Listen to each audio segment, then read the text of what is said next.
Assalamualaikum warahmatullahi wabarakatuh. Waalaikumsalam. Waalaikumsalam warahmatullahi wabarakatuh. Di sini saya akan mempresentasikan hasil kerja kelompok kami, yaitu landasan historis pendidikan. Yang pertama yaitu pengertian histori atau sejarah. Histori atau sejarah adalah keadaan masa lampau dengan segala macam kejadian atau kegiatan yang didasari oleh konsep-konsep tertentu. Sejarah penuh dengan informasi-informasi yang mengandung kejadian, model, konsep, teori, praktik, moral, cita-cita, bentuk, dan sebagainya.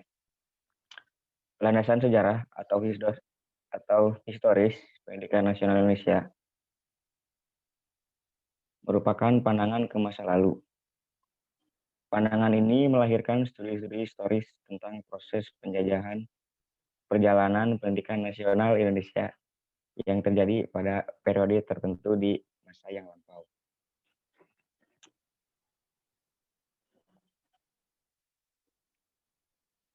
Selanjutnya, sejarah perkembangan pendidikan di Indonesia. Yang pertama yaitu zaman purba. Pendidikan pada zaman ini dimulai dari kepercayaan yang dianut masyarakat, antara lain animisme dan dinamisme. Yang kedua, pada zaman pengaruh Hindu dan Buddha. Hinduisme dan Buddhisme datang ke Indonesia sekitar abad ke-5. Hinduisme dan Buddhisme merupakan dua agama yang berbeda. Namun, di Indonesia, keduanya memiliki kecenderungan sinkretisme, yaitu keyakinan mempersatukan figur Siwa dengan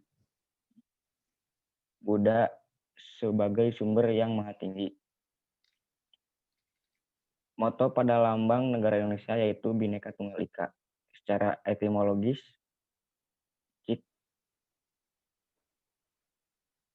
berasal dari keyakinan tersebut. Jika kita mengamati sejarah tentang Borobudur, merupakan warisan sejarah yang bisa kita gunakan sebagai perbandingan perkembangan pendidikan pada masa itu dengan masa sekarang. Yang ketiga, zaman pengaruh Islam tradisional. Agama Islam yang dibawa oleh pedagang dari Persia dan Gujarat ke Indonesia. Agama Islam mudah tersebar karena agama Islam dapat bersatu dengan kebudayaan Indonesia. Keduanya dapat saling membantu dan saling mempengaruhi. Agama Islam besar sekali pengaruhnya di dalam mendidik rakyat jelata. Berbeda dengan agama Hindu dan Buddha.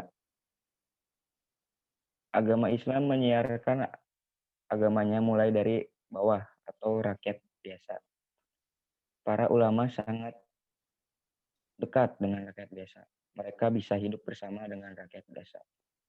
Bentuk pendidikan yang Islam ada 3 macam, yaitu dilanggar, pesantren, dan madrasah.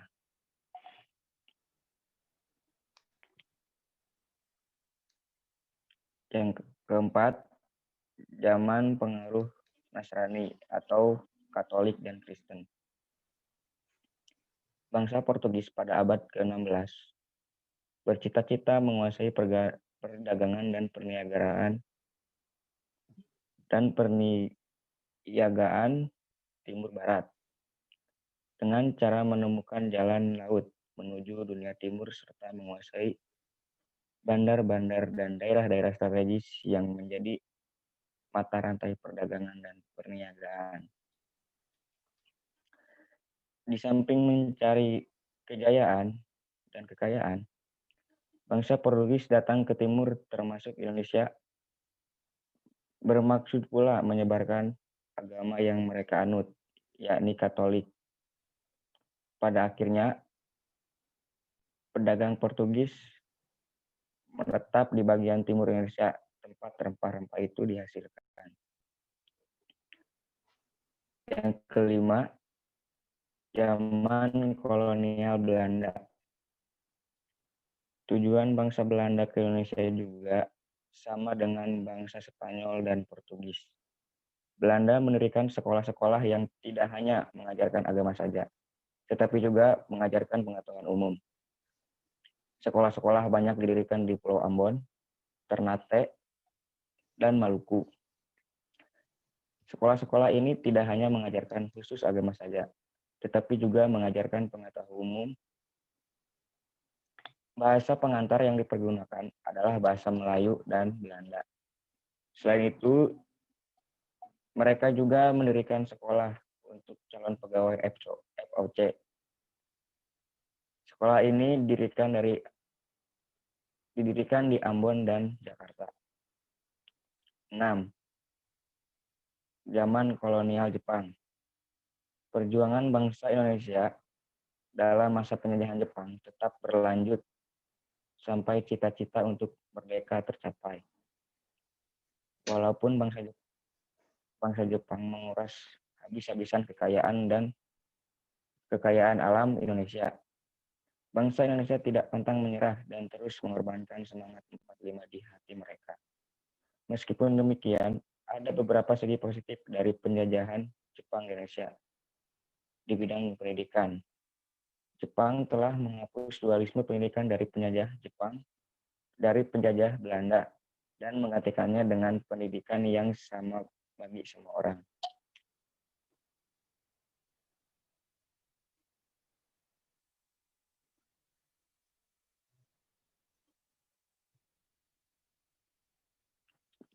Ketujuh, zaman kemerdekaan. Setelah Indonesia merdeka, perjuangan bangsa Indonesia tidak berhenti sampai di sini. Karena gangguan-gangguan dari para penjajah yang ingin kembali menguasai Indonesia. Datang silih berganti, sehingga bidang pendidikan pada saat itu bukanlah prioritas utama. Karena konsentrasi bahasa Indonesia adalah bagaimana mempertahankan kemerdekaan yang sudah diraih dengan perjuangan yang amat berat. Tujuan pendidikan belum dirumuskan dalam suatu undang-undang yang mengatur pendidikan. Sistem persekolahan di Indonesia yang telah dipersatukan oleh penjajahan Jepang terus disempurnakan. 8. Zaman Orde Lama. Pendidikan nasional zaman Orde Lama adalah pendidikan yang dapat membangun bangsa agar mandiri, sehingga dapat menyelesaikan revolusinya. Pendidikan secara spiritual membina bangsa yang berpancasila dan melaksanakan Undang-Undang Dasar 1945.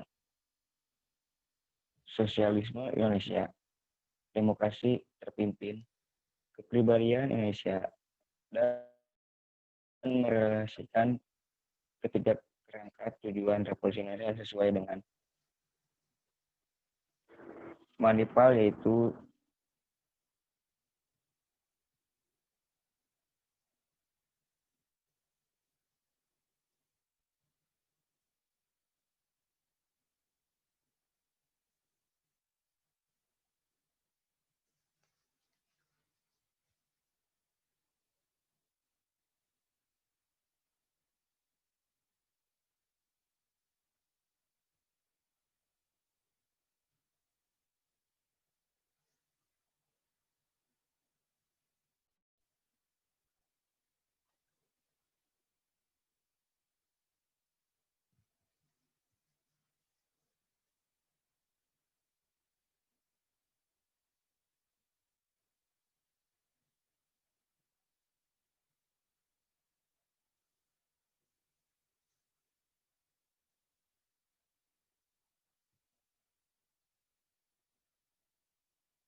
Sinyal,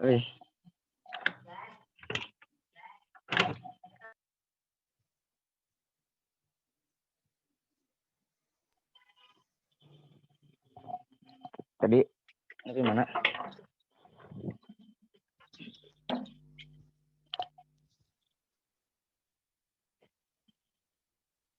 Oh, langsung sajalah ke yang 9. Zaman Orde Baru. Orde Baru dimulai setelah penumpasan G30 SPKI pada tahun 1965 dan ditandai oleh upaya melaksanakan Undang-Undang Dasar secara murni dan konsekuen. Haluan penyelenggaraan pendidikan dikoreksi dari penyimpangan-penyimpangan yang dilakukan oleh Orde Lama, yaitu dengan menetapkan pendidikan agama menjadi mata pelajaran dari sekolah dasar sampai dengan perguruan tinggi.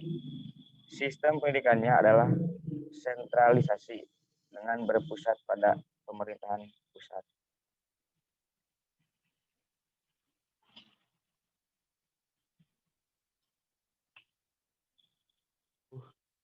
Zaman reformasi.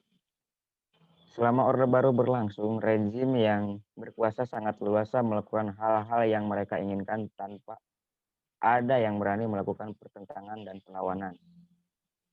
Rezim ini juga memiliki motor politik yang sangat kuat, yaitu Partai Golkar, merupakan partai terbesar saat itu.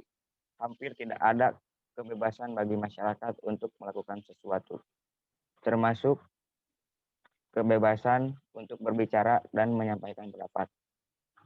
Begitu Orde Baru jatuh pada tahun 1998, masyarakat merasa bebas bagaikan burung yang baru lepas dari sangkarnya yang membelenggunya selama bertahun-tahun. Masa reformasi ini pada awalnya lebih banyak bersifat mengejar kebebasan tanpa program yang jelas.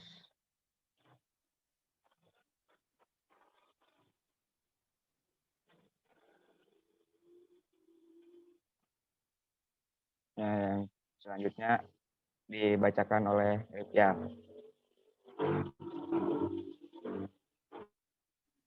Selanjutnya sejarah perkembangan pendidikan dunia. Yang pertama zaman realisme. Seiring berkembangnya ilmu pengetahuan alam yang didukung oleh penemuan-penemuan ilmiah baru, pendidikan diarahkan pada kehidupan dunia dan bersumber dari keadaan dunia pula. Berbeda dengan pendidikan-pendidikan sebelumnya yang berakibat pada dunia ide, dunia surga, dan dunia akhirat. Realisme menghendaki pikiran yang praktis. Menurut aliran ini, pengetahuan yang benar diperoleh tidak hanya melalui penginderaan semata, tetapi juga melalui prinsip penginderaan prinsepsi penginderaan. Tokoh-tokoh pendidikan zaman realisme ini adalah Francis Bacon dan John Amos Comenius. Yang kedua, zaman rasionalisme. Tokoh pendidikan zaman ini pada abad ke-18 adalah John Locke. Aliran ini memberikan kekuasaan pada manusia untuk berpikir sendiri dan tidak untuk dirinya. Karena itu, latihan sangat diperlukan pengetahuannya sendiri dan bertindak untuk dirinya. Paham ini muncul karena masyarakat dengan kekuatan akal dapat menumbangkan kekuasaan Raja Prancis yang dimiliki kekuasaan absolut. Teori yang terkenal adalah Leon Tabula Rasa, yaitu mendidik seperti menulis di atas kertas putih, dan dengan kebebasan dan kekuatan akal yang dimiliki manusia digunakan untuk membentuk pengetahuannya sendiri. Teori yang membedakan jiwa manusia ini bisa mengarah kepada hal-hal yang negatif, seperti intelektualisme, individualisme, dan materialisme. Yang ketiga, zaman naturalisme. Pada abad ke-18 muncul aliran naturalisme sebagai reaksi terhadap aliran rasionalisme. Dengan tokoh J.J. Rousseau, aliran ini menantang kehidupan yang tidak wajar sebagai akibat dari rasionalisme, seperti gaya hidup yang diperhalus, cara hidup yang dibuat-buat sampai pada korupsi. Anak-anak dipandang sebagai manusia dewasa yang kecil. Naturalisme menginginkan keseimbangan antara kekuatan rasio dengan hati.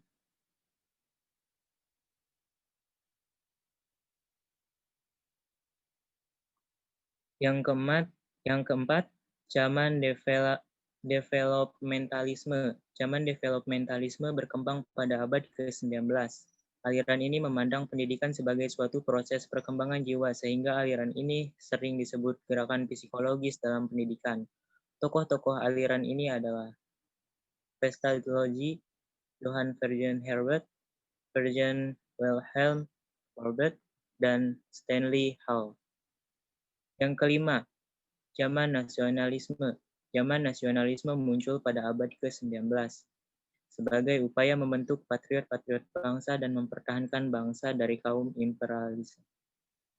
Tokoh-tokohnya adalah La Catalois dari Prancis, Fichte dari Jerman, dan Jefferson dari Amerika Serikat. Akibat negatif dari pendidikan ini adalah munculnya Gaussisme, yaitu kegilaan atau kecintaan terhadap tanah air yang berlebihan di beberapa negara, seperti di Jerman yang akhirnya menimbulkan pecahnya Perang Dunia I.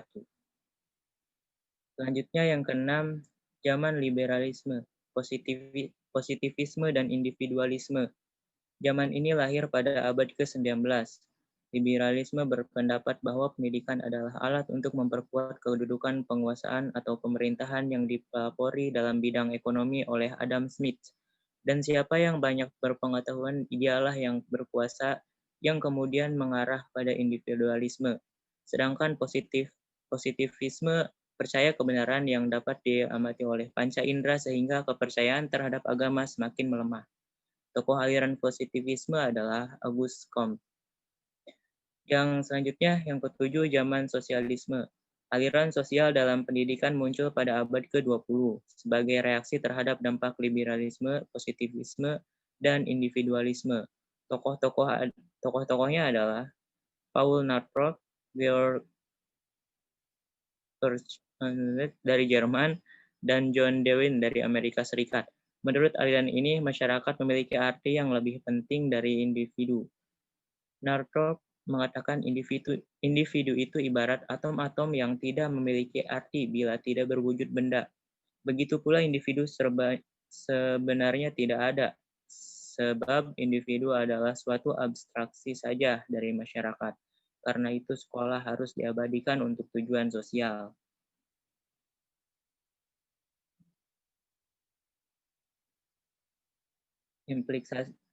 Implikasi sejarah terhadap konsep pendidikan nasional Indonesia.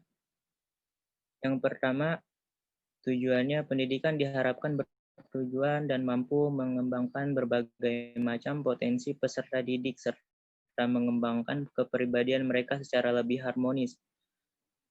Tujuan pendidikan juga diarahkan untuk mengembangkan aspek keagamaan, kemanusiaan, serta kemandirian peserta didik. Di samping itu, tujuan pendidik harus diarahkan kepada hal-hal yang praktis dan memiliki nilai guna yang tinggi, yang dapat diaplikasikan dalam dunia kerja nyata. Selanjutnya yang kedua, proses pendidikan. Terutama proses belajar, mengajar, dan materi pelajar harus disesuaikan dengan tingkat perkembangan peserta didik. Melaksanakan metode global untuk pelajaran bahasa, mengembangkan kemandirian dan kerjasama siswa dalam pembelajaran, mengembangkan pembelajaran lintas disiplin ilmu, demokratisasi praktisi dalam pendidikan, serta mengembangkan ilmu dan teknologi. Selanjutnya yang harus juga memajukan kebudayaan nasional. Imam Salim dalam pidato mengatakan bahwa kebudayaan nasional merupakan puncak-puncak budaya daerah dan menjadi identitas bangsa agar tidak ditelan oleh budaya global. Selanjutnya yang keempat, inovasi-inovasi pendidikan. Inovasi-inovasi harus bersumber dari hasil-hasil penelitian pendidikan di Indonesia, bukan sekedar konsep-konsep dari dunia barat, sehingga diharapkan pada akhirnya membentuk konsep-konsep pendidikan yang bercirikan Indonesia.